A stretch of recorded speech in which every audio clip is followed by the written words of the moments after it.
How to pass ACC exam in first attempt. നമ്മൾ ഏതൊരു സ്റ്റുഡൻറ്റിൻ്റെയും ഒരു ആഗ്രഹമാണ് ഒരു എക്സാമിന് വരുമ്പോൾ ഫസ്റ്റ് അറ്റംപ്റ്റിൽ പാസ്സാവുന്നുള്ളത്. അപ്പോൾ ഒരു ഫസ്റ്റ് അറ്റംപ്റ്റിൽ പാസ്സാവാൻ ആസ് എ സ്റ്റുഡൻറ്റ് നിങ്ങൾ എന്തൊക്കെ ചെയ്യണം എന്നതാണ് ഈ ഒരു വീഡിയോയിലൂടെ നമ്മൾ ഉദ്ദേശിക്കുന്നത്. My name is Muhammad, IIII ACCA faculty. ഒരു എക്സാം ഫസ്റ്റ് അറ്റംപ്റ്റിൽ പാസ്സാവാൻ നമുക്ക് 3 കാര്യങ്ങളാണ് മെയിനായിട്ട് ചെയ്യേണ്ടത്. ഒന്നാമത്തത് പ്രോപ്പറായിട്ടുള്ള ഗൈഡൻസ് എടുക്കുക എന്നുള്ളതാണ്. അതിനുവേണ്ടി നിങ്ങൾ ക്ലാസ്സസൊക്കെ കാണുന്നുണ്ടാവും, ഏതെങ്കിലും ഫാക്കൽറ്റിയുടെ സപ്പോർട്ട് എടുക്കുന്നുണ്ടാവും. രണ്ടാമത്തത് ഫ്രീക്വൻ്റ് ആയിട്ട് റിവൈസ് ചെയ്യുക എന്നുള്ളതാണ്. മൂന്നാമത്തത് ടെസ്റ്റ് ചെയ്യുക എന്നുള്ളതാണ്. ഇതിൽ റിവിഷനാണ് നമ്മളെ ഒരു സ്റ്റുഡൻറ്റിനെ ഫസ്റ്റ് അറ്റംപ്റ്റിൽ ക്ലിയർ ചെയ്യാൻ ഏറ്റവും കൂടുതൽ സപ്പോർട്ട് ചെയ്യുന്നൊരു കാര്യം. നമ്മുടെ ലൈഫിൽ ഏതൊരു കാര്യം ചെയ്യുമ്പോഴും നമ്മളതിൽ എക്സ്പേർട്ട് ആവുന്നത് അത് ഫ്രീക്വൻ്റ് ആയിട്ട് ചെയ്യുമ്പോഴാണ്. എന്ത് കാര്യം ആയിക്കോട്ടെ, അതൊരു ഡ്രൈവിംഗ് ആയിക്കോട്ടെ, ഒരു കുക്കിംഗ് ആയിക്കോട്ടെ, ഏതൊരു കാര്യം നമ്മൾ എക്സ്പേർട്ട് ആവുന്നത് റിപ്പീറ്റ് ചെയ്യുമ്പോഴാണ്. എക്സാമിനൊരു എക്സ്പേർട്ടൈസ് നോളജാണ് നമ്മളിൽ നിന്ന് അവർ പ്രതീക്ഷിക്കുന്നത്.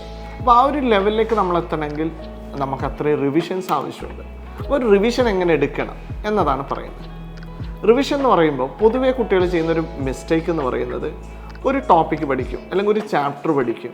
ആ ചാപ്റ്റർ റിലേറ്റഡ് ആയിട്ടുള്ള എല്ലാ ക്വസ്റ്റ്യനും അപ്പോൾ തന്നെ ചെയ്യും. പിന്നീട് അവർ ഓരോ ചാപ്റ്റേഴ്സായിട്ട് മുൻപോട്ട് പോകുമ്പോൾ ഒരു 15 ചാപ്റ്റേഴ്സ് ഉണ്ടെങ്കിൽ 15ാമത്തെ ചാപ്റ്റർ എത്തുമ്പോഴേക്ക് ഈ ഫസ്റ്റ് ചാപ്റ്റർ പൂർണ്ണമായിട്ടും മറന്നിട്ടുണ്ടാവും. ആ ഒരു മിസ്റ്റേക്കാണ് നിങ്ങൾ ഫസ്റ്റ് ഒഴിവാക്കേണ്ടത്. ആസ് എ സ്റ്റുഡൻറ്റ് നിങ്ങളിപ്പോൾ എക്സാമിന് പ്രിപ്പയർ ചെയ്യുമ്പോൾ ഒരു കിറ്റ് അല്ലെങ്കിൽ 2 കിറ്റ്, സ്റ്റഡി ഹബ്ബ്, ഇങ്ങനെ പല റിസോഴ്സും നിങ്ങൾ യൂസ് ചെയ്യുന്നുണ്ടാവും. ഇതെങ്ങനെ പ്രോപ്പറായിട്ട് മാനേജ് ചെയ്യാം എന്നതാണ് നമ്മൾ പഠിക്കേണ്ടത്. കാരണം നമുക്കൊരു ടൈം ഫ്രെയിം ഉണ്ട്, അതിനുള്ളിൽ ഇതെല്ലാം കംപ്ലീറ്റ് ചെയ്യേണ്ടതുണ്ട്.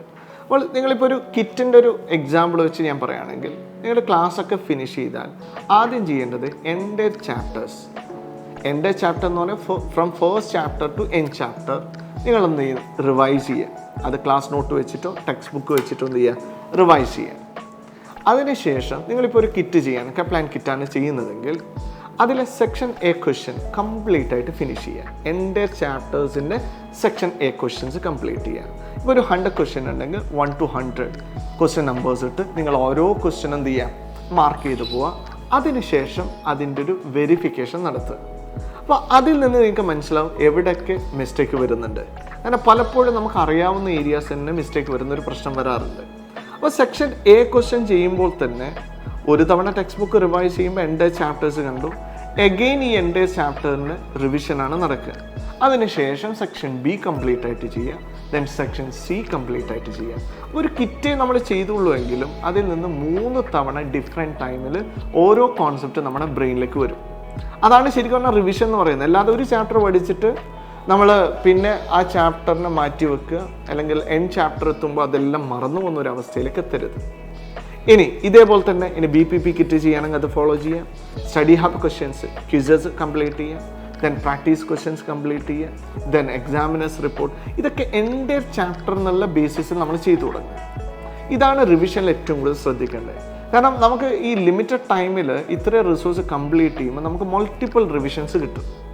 ആ മൾട്ടിപ്പിൾ റിവിഷൻ കിട്ടാനാണ് ശ്രമിക്കേണ്ടത്. അല്ലാതെ ഒരു ചാപ്റ്റർ ഒരു തവണ പഠിക്കുമ്പോൾ കംപ്ലീറ്റ് ആയിട്ട് പഠിച്ച് അത് സെറ്റാക്കി പിന്നെ മാറ്റി വെച്ചാൽ എക്സാമിൻ്റെ ആ ചാപ്റ്റർ ഓർമ്മ പോലും ഉണ്ടാവണമെന്നില്ല. പിന്നെ ഫ്രീക്വൻറ്റ് ടെസ്റ്റിംഗ്. പലപ്പോഴും നമ്മുടെ കുട്ടികൾ തോൽക്കുന്നതിൻ്റെ ബേസിക് റീസൺ അവരെ ടെസ്റ്റ് ചെയ്യുന്നില്ല എന്നുള്ളതാണ്. നിർബന്ധമായിട്ടും ഒരു 3 മോക്കെങ്കിലും എക്സാമിന് മുൻപ് എഴുതാൻ ശ്രമിക്കണം. ഇതിൽ first mock, second mock, third mock, അത് നിങ്ങൾ എക്സാം പ്ലാറ്റ്ഫോം ആയിക്കോട്ടെ, അല്ലെങ്കിൽ ഏതെങ്കിലും ഒരു ക്വസ്റ്റ്യൻ വെച്ചിട്ടായിക്കോട്ടെ, വാട്ട് എവർ ഇറ്റ് ഈസ്, നമ്മൾ ഇത് ചെയ്യുമ്പോൾ ശ്രദ്ധിക്കേണ്ട ഒരു കാര്യം എന്ന് പറഞ്ഞാൽ 3 hours കംപ്ലീറ്റ് ആയിട്ട് ആ എക്സാമിന് വേണ്ടി സ്പെൻഡ് ചെയ്യുക. ചിലപ്പോൾ ആ ക്വസ്റ്റ്യൻ പേപ്പറിൽ നിങ്ങൾക്കൊന്നും അറിയാത്തതായിരിക്കാം, ചിലപ്പോൾ ചില സിനാരിയോ ക്വസ്റ്റ്യൻ കിട്ടാത്തതായിരിക്കാം, അല്ലെങ്കിൽ സെക്ഷൻ A ക്വസ്റ്റ്യൻ കിട്ടാത്തതായിരിക്കാം. പൊതുവെ കുട്ടികളുടെ ഒരു തോട്ട് എന്ന് പറയുന്നത് ഏതെങ്കിലും ഒരു ക്വസ്റ്റ്യൻ കിട്ടുന്നില്ലെങ്കിൽ വെറുതെ അതിനുവേണ്ടി സമയം കളയണ്ടല്ലോ, 3 മണിക്കൂർ കളയണ്ടല്ലോ എന്നൊക്കെ വിചാരിച്ചിട്ട് ആ എക്സാം അങ്ങോട്ട് എന്ത് ചെയ്യും, ബ്രേക്ക് ചെയ്യും. അപ്പോൾ ഈ 3 hours നമ്മൾ ഒരു എക്സാം ഹാളിൽ ഇരിക്കുമ്പോൾ നമ്മൾ എത്ര അറിയാത്ത ക്വസ്റ്റ്യൻ ആണെങ്കിലും അവിടെ ഇരുന്ന് കംപ്ലീറ്റ് ചെയ്യാനാണ് ശ്രമിക്കുക. അതേ ആറ്റിറ്റ്യൂഡിൽ തന്നെ മോക്ക് ടെസ്റ്റ് എഴുതുക. ഒരു 3 hours കംപ്ലീറ്റ് ആയിട്ട് അതിനുവേണ്ടി സ്പെൻഡ് ചെയ്യുക. അറിയുന്നത് കറക്റ്റായിട്ടും അറിയാത്തത് നിങ്ങളൊരു എക്സാം ഹാളിൽ നിന്ന് എന്ത് ചെയ്യുമോ അതൊക്കെ അവിടുന്ന് പെർഫോം ചെയ്യുക. ദെൻ വെരിഫൈ ചെയ്യുമ്പോൾ നിങ്ങൾക്ക് മിസ്റ്റേക്സ് മനസ്സിലാവും. അതിൽ നിങ്ങൾക്ക് ഓൾറെഡി നന്നായിട്ട് അറിയുന്ന കോൺസെപ്റ്റ് തെറ്റിയിട്ടുണ്ടാവാം, ചിലപ്പോൾ ചില കോൺസെപ്റ്റ് അറിയില്ല എന്നുള്ള ഒരു അണ്ടർസ്റ്റാൻഡിങ്ങിലേക്ക് എത്താൻ. ഇതൊക്കെ ഈ മോക്ക് ടെസ്റ്റിൻ്റെ ബെനിഫിറ്റാണ്. ദെൻ അഗെയിൻ സെക്കൻഡ് മോക്ക് എഴുതുക, തേർഡ് മോക്ക് എഴുതുക. അത് പറ്റുകയാണെങ്കിൽ ഒരു 1 or 2 days ഗ്യാപ്പിൽ ചെയ്യാൻ വേണ്ടിയിട്ട് ശ്രമിക്കുക. കാരണം നമ്മളൊരു ടെസ്റ്റ് ചെയ്താൽ മാത്രമേ ഒരു എക്സാം ഹാളിൽ എത്തുമ്പോൾ എന്താണ് അതിൻ്റെ ഒരു അറ്റ്മോസ്ഫിയർ, അല്ലെങ്കിൽ പലപ്പോഴും നമ്മൾ നന്നായിട്ട് അറിയാമെന്ന് പ്രതീക്ഷിക്കുന്ന ടോപ്പിക്ക് പോലും നമുക്ക് മിസ്റ്റേക്ക് പറ്റും എന്നുള്ള റിയാലിറ്റിയൊക്കെ നമുക്ക് മനസ്സിലാക്കാൻ പറ്റും. അപ്പോൾ ഇതുവരെ പറഞ്ഞതൊക്കെ നമ്മളൊന്ന് കൺക്ലൂഡ് ചെയ്യുകയാണെങ്കിൽ ഇവിടെ ഒന്ന് പ്രോപ്പറായിട്ടുള്ള ഗൈഡൻസ് വേണം പെട്ടെന്ന് പാസ്സാവാൻ. രണ്ടാമത്തത് ഫ്രീക്വൻ്റ് ആയിട്ട് റിവൈസ് ചെയ്യണം. മൂന്നാമത് ടെസ്റ്റ് ചെയ്യണം. അപ്പോൾ ഈ കാര്യങ്ങളൊക്കെ നിങ്ങൾ ഈ ഒരു അറ്റംപ്റ്റിൽ ഫോളോ ചെയ്ത് നോക്കുക. Already follow ചെയ്യുന്നവരുണ്ടാവാം.